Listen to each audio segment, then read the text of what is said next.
Tonight was the night we all watched the countdown clock tick down, didn't we? The links became unclickable. The text actually faded into the background as it finally revealed on 0, we're here.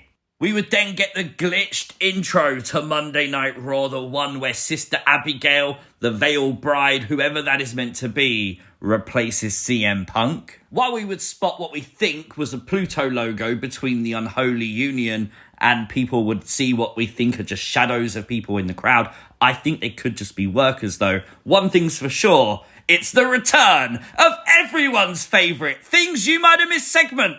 I can't believe it. Guys, it's Puppet Watch! Behind Chad Gable, on top of the locker, is Ramblin' Rabbit. Oh, hello, old friend, I've missed you. Glitches would happen, obviously, on screen as Drew McIntyre was walking through the backstage area, making his way to the ring. For the second time, it's Puppet Watch! Screw my neighbours. In the background of Damage Control, you can just make out the headband. But that is indeed Huskus the Pig Boy hiding there. It also seemed like there was a random mirror on the wall between Liv and Dom, and well, yes, is that the mirror from the therapist office? Perhaps it was. I think it looks like it for sure. After WWE basically teased us the entire night, it would come down to the main event, a triple threat between Jey Uso, Rey Mysterio, and Finn Balor, the winner obviously qualifying for the Money in the Bank ladder match. And you guys know how this goes. We did this for Extreme Rules. Of course, the main event is happening. It's hard to pay attention to because you know what's coming. Jey Uso would win. And then, guys, it happened. The lights went out. The fireflies came on. The door on the stage. The first thing we saw was Nikki Cross, we believe, as Sister Abigail. This is absolutely insane. We go backstage. The massacre happened. Ramblin' Rabbit as Eric Rowan. We'd then see the gorilla position. Everything was happening. Sparks was flying. There was blood on the wall. Victims laid out. Chad Gable did get got. He was the target. We had our first look at the new Uncle Howdy, and just look at the mask, man. The dreadlocks, everything. Look at this faction. Someone told me that this was going to be rooted in reality. What? It certainly doesn't look like that, does it? This is absolutely brilliant. We've got like a pig mask that looks like a gas mask. I'm not even sure what that is on the right. A Mercy the Buzzard style, I think, with the locks as well. Looks really interesting, man. Honestly, the 5 have arrived. We'd see this, though, on the Tron. It sort of says Wyatt at the bottom and then 6, but 6 was spelled S-I-C-K-S. So are we still going to get a 6th member? Is Alexa Bliss going to be joining this group in the future?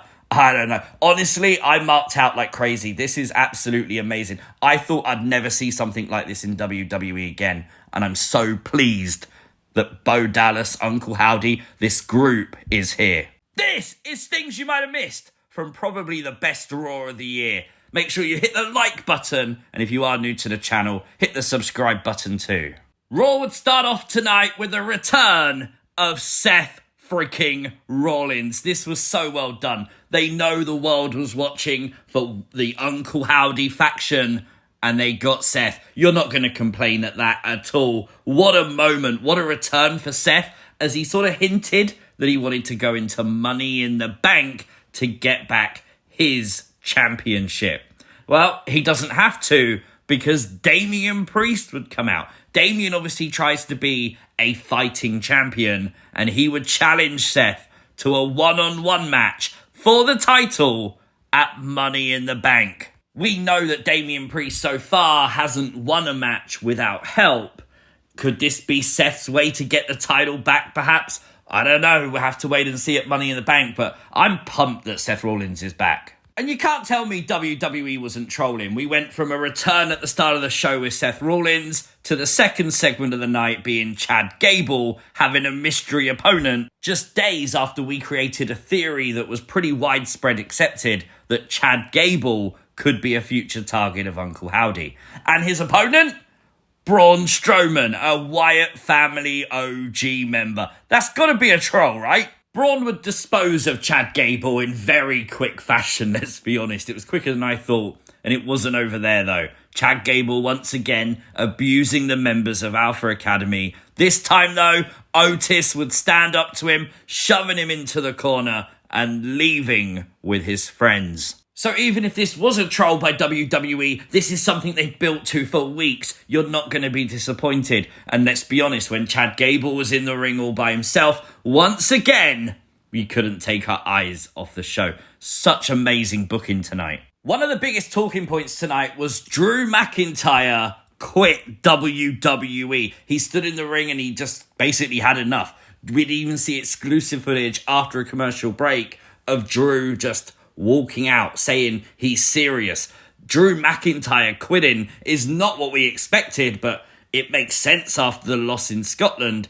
Is he going to go to like TNA? Obviously, the working relationship is there between WWE and TNA.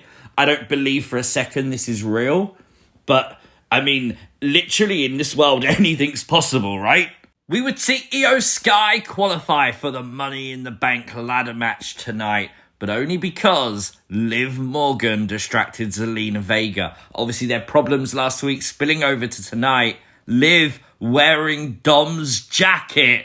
Oh boy. By the way, just how cool are these Money in the Bank graphics? Love these. The new women's tag team champions Isla Dawn and Alba Fyre were backstage tonight celebrating their title win. It looks as though Shayna and Zoe will be in the lineup for the future match with them. Obviously, Shayna acknowledging that Jade Cargill tapped out. That's interesting. After Otis and Alpha Academy said they were done with Chad Gable, he said he's going to do something Otis couldn't do and win Money in the Bank and cash it in. Would you want to see Chad Gable as Mr. Money in the Bank?